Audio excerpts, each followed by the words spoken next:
60 ফিটে কত সুন্দর রাস্তা, ঝকঝকে চকচকে রাস্তা।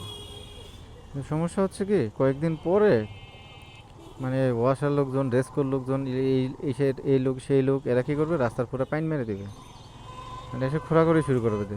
আরে ভাই, রাস্তাটা যখন কমপ্লিট করার আগে তোমাদের কি লাইন টানার মনে ছিল না?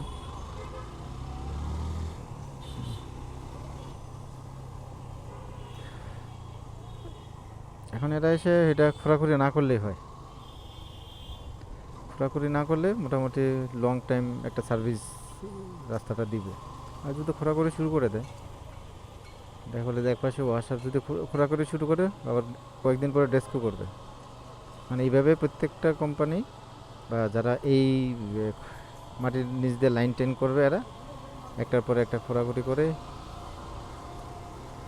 এই লাইন করবে, ওই লাইন করবে, আর রাস্তাটা দেবে পাইন মেরে।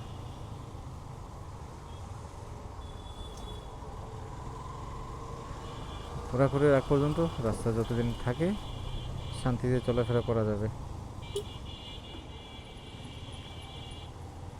এ হচ্ছে ব্যাপার। অনেক দিন তো বন্ধ, মানে ভাঙাচোরা ছিল।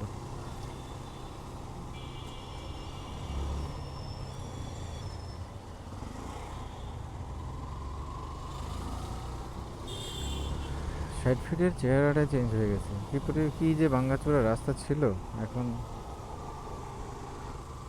পুরাই একশো একশো রাস্তা।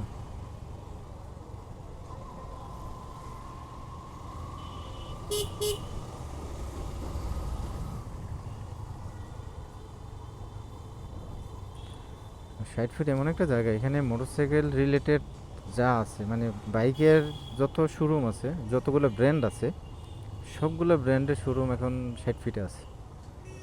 আপনি Yamaha, Suzuki, Honda, Bajaj, CF Moto, Royal Enfield থেকে শুরু করে, মানে প্রত্যেকটা মানে ব্র্যান্ডের শোরুম তো আছেই, সাথে হচ্ছে মানে বাইকের অ্যাক্সেসরিজ থেকে শুরু করে যা আপনার যা দরকার সব আছে।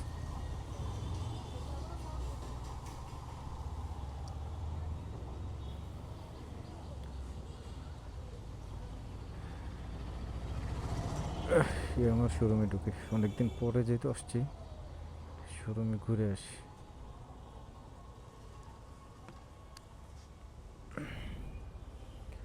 বড় ভাই দাঁড়ায় আছে।